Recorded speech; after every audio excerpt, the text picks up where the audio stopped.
Diamond B Sports presents the American Sports Cavalcade.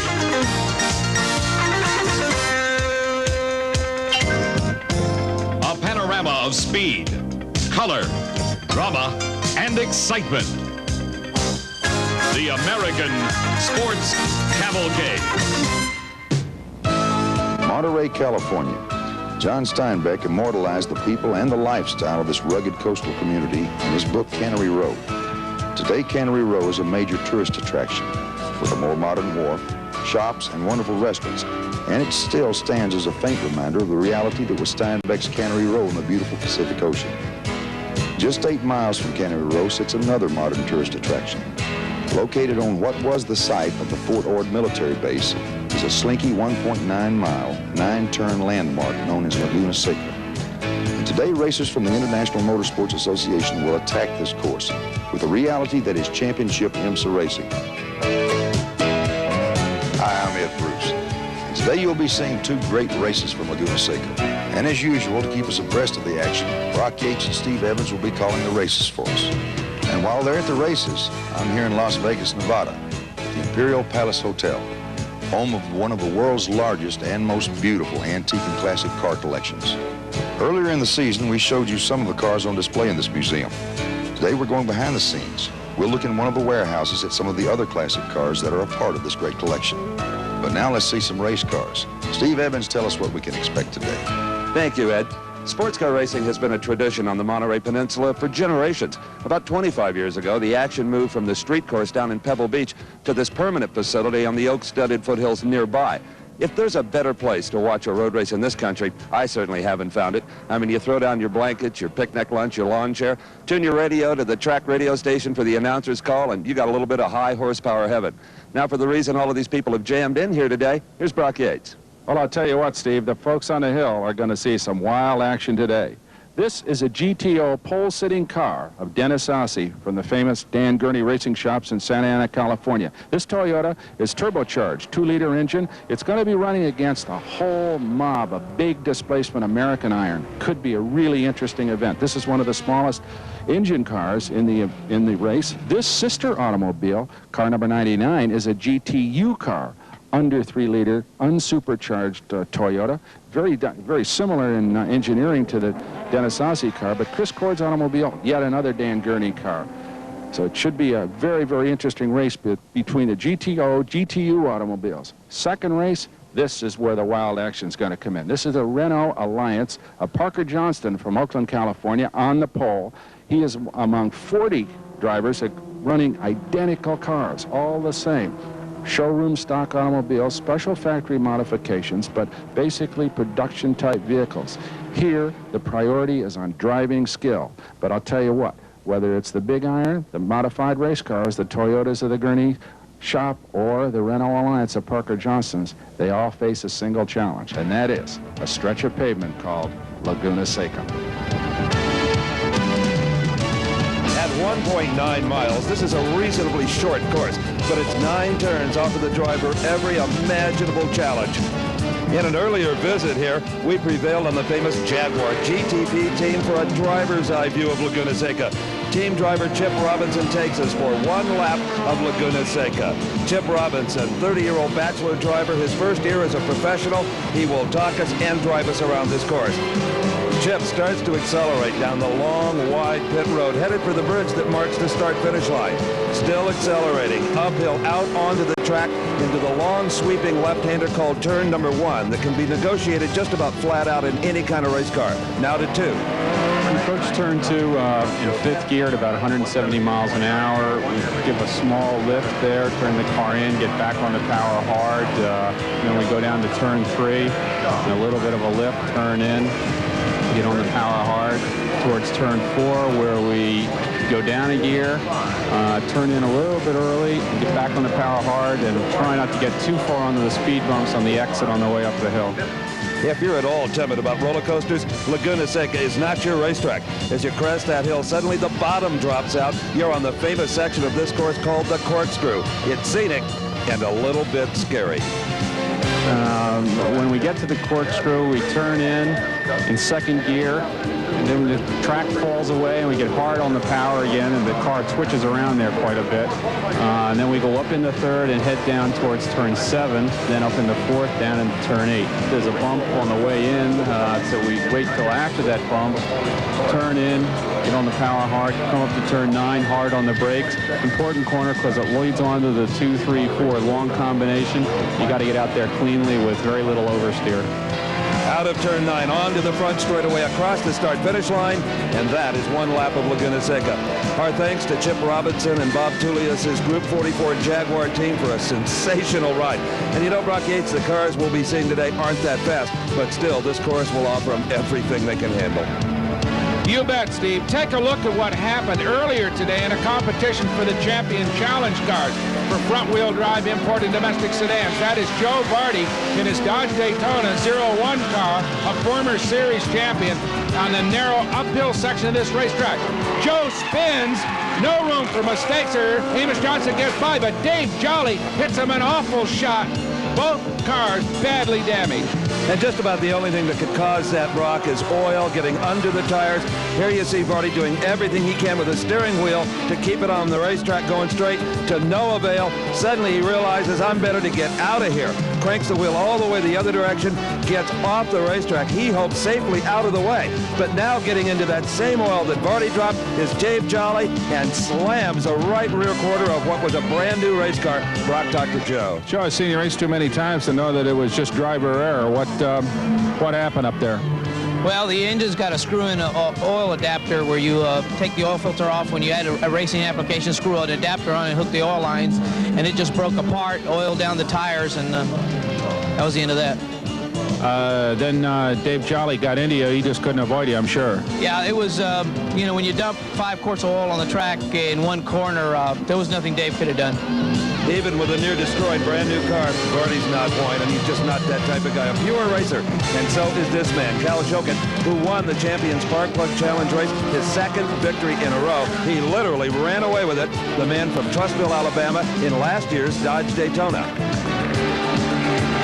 Okay, Steve, now let's get ready for some wild and woolly action with the Renault Alliance cars. The Renault Alliance Cup on the front row, Parker Johnstone. You saw his car earlier. Next to him, Lance Stewart, an arch rival.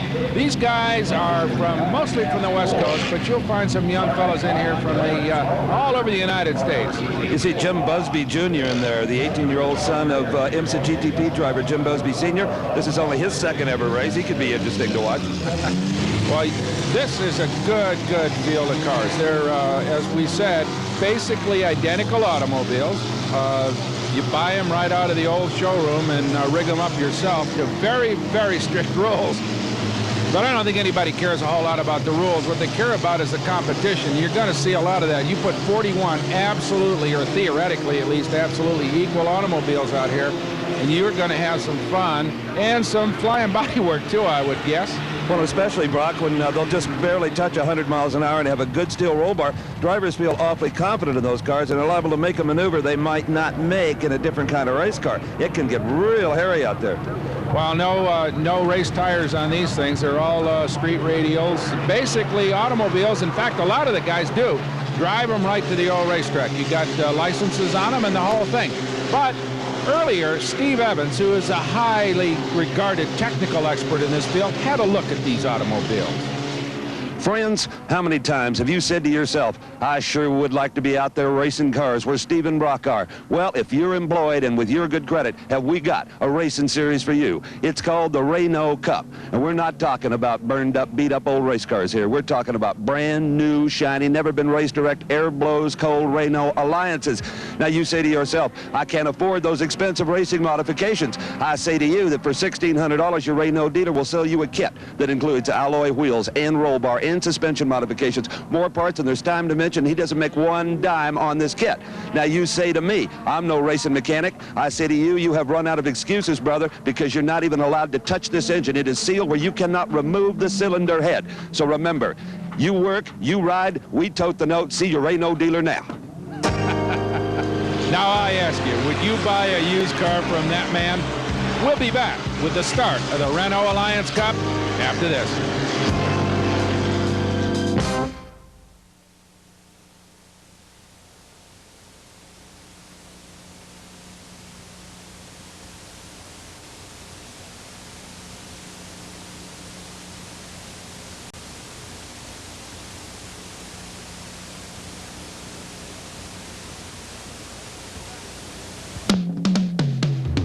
We're back at Laguna Seca in Monterey, California. The pace lap for the Renault Alliance Cup is unfolding as they head down to get ready for the green. 41 identical French sedans full of very enthusiastic race drivers. A bunch of guys are going to bang some fenders and race hard, but they're going to have some fun as well.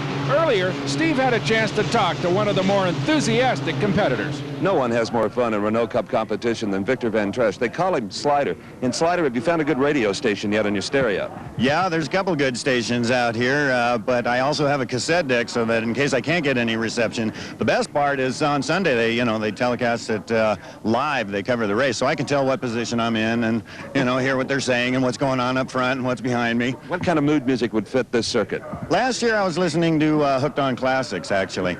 It was quite entertaining, because it just keeps going. But Beach Boys is really my favorite. I can, 409, that kind of thing. Well, I wish you good luck because I know you're going to have fun. Absolutely, that's what I'm here for. Going to have good times. Well, we hope Slider's four-speaker stereo doesn't go out in the course of this. But you know what, Steve Evans? He starts fifth, so it means he has a little bit of business sense about him. He drives pretty hard on occasion. Well, they're all going to drive as hard as they can now, Brock. The green flag is waved. They come under the bridge, out of turn number 1, headed down towards turn number 2, which is a sharp left, and there's trouble. We have got a chain reaction crash midway through the pack. Oh, my. It appeared that the red number 71, Scott Gaylord, slid left right into the white 74 of James Schofield. That took out Bernie Stork, who hit Ralph Alexander. Alan Ward involved. Incredible. I don't think anybody's hurt down there as the leaders slipped through before Scott got sideways. That is Lance Stewart leading it right now, way off the racetrack. Parker Johnson, who started on the pole. That is the Slider. That's Victor Van Tresch. Apparently, his linear amplifier was a little too loud because Victor slammed right into the wall. Well, he's got to get back underway. Looks like he may have a little body damage there, but look at this. Somebody else off in the weeds. That's Bob Hyman in the number 73 car. He started 4th. I don't know how that happened, Steve. Maybe somebody hit him in the rear. I don't think so, Brock. Maybe he had a brake problem and just took it off the course to keep from rear-ending somebody else. I think Renault can save this competition to keep their body shops busy. There are a lot of body shop guys and Bondo salesmen that are happy today. Guaranteed, as we watch Lance Stewart. He qualified 2nd, but only a 1/10 of a second behind the pole sitter, Parker Johnson, and everybody expects these guys to really be going at it. That is a good race for 3rd place. Oh, yeah, that aggressive driver in the white car, number 10, that is Jimmy Busby Jr., swapping paint with number 17, John Norris, fighting it out for 3rd place, neither driver given an inch, Brock. I'll tell you what, Busby tried it the hard way on the high side, but there goes John Norris. He kind of squeezed in front of Busby, and over the hill they come with John Norris holding on to 3rd place by about a car length. Good race. Now, Jimmy Busby has been, and he gets a little shot from the rear. He's been a go-kart champion. He was the National Junior Speedway Motorcycle champion, so he's a rookie in this competition, but he's raced plenty for a kid only 18. He sure has, but right now John Norris has got the best of that race. Now, let's take another look at that first lap madness that happened as they went down into turn number 2. That is Scott Gaylord, who started it all. He got down on the inside. Immediately, the white car of James Schofield got involved. And after that, Steve, who knows? It looked like everybody was in it then. Well, it looked like the red number 3 of Ralph Anderson was going to squeak through, but not so. Bernie Stork gave him a shot right in the driver's door, and he's still out there in the weeds on the left side of your screen. Well, a lot of bent sheet metal, no broken bones, fortunately, and a lot of the guys were able to continue. As we go back to the race for 1st place, that is Lance Stewart in 91, holding off the pole sitter, Parker Johnstone, as they head down the front straightaway. Crest that hill, they're going probably 100 miles an hour right here, Steve. Just about that, but look at this, Parker Johnstone pulling up alongside Lance Stewart. Parker was laying it back a little bit, staying out of trouble, and now through that sweeping turn, he gets a nose just ahead of Lance Stewart. Parker Johnstone will be your new leader, and he comes off a big win at Riverside, Brock, the last time this crew got together. Beautiful piece of driving. He took the outside line way off the sort of legitimate line going through turn 2 and then took the lead. That was a gutty play by Parker Johnstone III. And also quite a statement he made to Lance Stewart, just showing Lance that he has more power and can pass him virtually anywhere on the racetrack. Now, Lance Stewart will stay close to him because he's in the draft, but I think Stewart's a little bit down on horsepower. Well, Parker, a real favorite name of the Johnstone family. In fact, our leader is Parker Johnstone III. Down on the wall in the pits is Brock Wick Jr. With me is Parker Johnstone Jr. Out on the racetrack, Parker Johnstone III. With about that much of a lead, Parker. Do you think he can hold it? I sure hope so. This has been a track that has given us problems all during Parker's racing career, and we came off a win at Riverside last week. We sure hope we can pull it off today, because it'll kind of break a jinx, because a Renault person has never won Riverside and won here. We'd sure like to do it. Well, he told me he was going to try to just break out and run hard, but he lost, fell back to second place and then regained it again. Were you a little, you know, these cars are so hard to pass with, especially Laguna. Did you say, uh-oh, we're in trouble when you saw him fall back?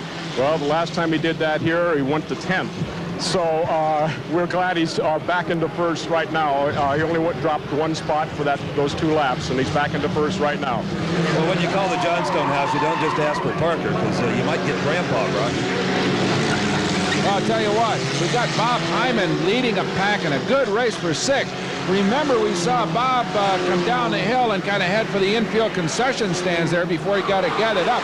Started 4th, fell way back, and now he's worked his way back up in the 6th spot. So Bob's driving real hard, but right behind him is number 7, Harry Karames, is going to take a shot at him on the inside. Boy, they are not afraid to bump and run in these cars, Brock. They are physical race car drivers. They sure are, Steve. They can afford to be. They got nice stout roll bars. The cars are very, very safe and well engineered. As we watch Bob Hyman, and look at this. That is Matt Adams coming up on the outside in that number 50. He's going to try the high line down through the corkscrew. Look at that, side by side down through the tightest section of this racetrack. Oh, we've got a spin at the top of the corkscrew, Brock. That is 41 Max Neiman, and I would like to have the tail light concession in this race. Well, Max was doing pretty good until he got it way, way out of shape coming down over the crest of that hill. But he's back underway as once again Bob Hyman holds on to 6th place with a whole bunch of angry little alliances chasing around after him. One mistake by one of these drivers. Oh, there's trouble. We got trouble again. This time it's in turn number 9, and that is Mark Mitchell, car number 99, the blue car, off the track in 9. Well, what happened is he just got on the brakes too hard, and these are front-wheel drive vehicles, and he locked them up. There's more to come, believe me, as the Renault Alliance Cup unfolds here at Laguna Seca. Stay with us.